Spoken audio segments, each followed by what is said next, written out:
Mukorogo nugwo guhendeire ibiro bishatu ebirutayeru mu bimbizi w'ihanga umutanga ekyasebei haberagire kushija umetekateka za gavumenti ezentunguke zitari zimwe na zimwe zirimu etekateka ya parish development model okuzikozire okwera abantu b'omutanga eki itendekero ry'emikono eryasebei zono presidential industrial hub nirimu amatendekero g'ebyemikono 19 ag'omu bimbizi w'ihanga yaciremu kwombeka omu bicweka bya gavumenti bitari bimwe na bimwe n'ekigendererwa ky'okushoza abakugu omu by'emikono 1,200 buri mwaka. Amatendekero aga ni gamwe aha nteekateeka ezi gavumenti yateireho n'ekigendererwa ky'okuhwera emiyeete etarikwebaasa okubaasa kutunga obukugu omu by'emikono kibaase kuhweraho aha ntunguuka y'eihanga.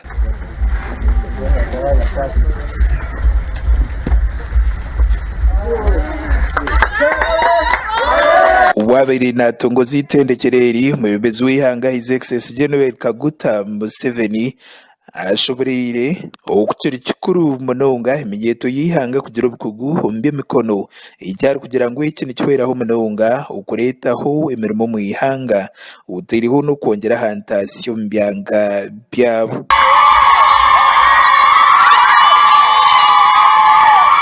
Muringo nugwo gumwe His Excellency General Kaguta Museveni ashoboreire ku gavumenti ye ya NRM yaciremu kushagika abo boona batarikwebaasa okurabira omu kushoma kwa busha okwa Universal Primary Education UPE aha rurengo rwa primary hamwe na Universal Secondary Education aha rurengo rwa secondary ogwo omu mwaka gwa 1996. Museveni nagira ngu nashoberwa yareeba abebembezi b'amashomero ga gavumenti agatari gamwe na gamwe omu ihanga barikushaba abaana b'eihanga batarikwebaasa sente. In the 1996 manifesto we told you about free education for the children in government schools. But we send money for UPE, we send money for USE, but the schools still charge school charges. And then the children drop out of school. I've gone back to Rural Triangle now to resist the charging of school fees. I'm telling you that charging school fees for children of the poor in the government schools is a crime.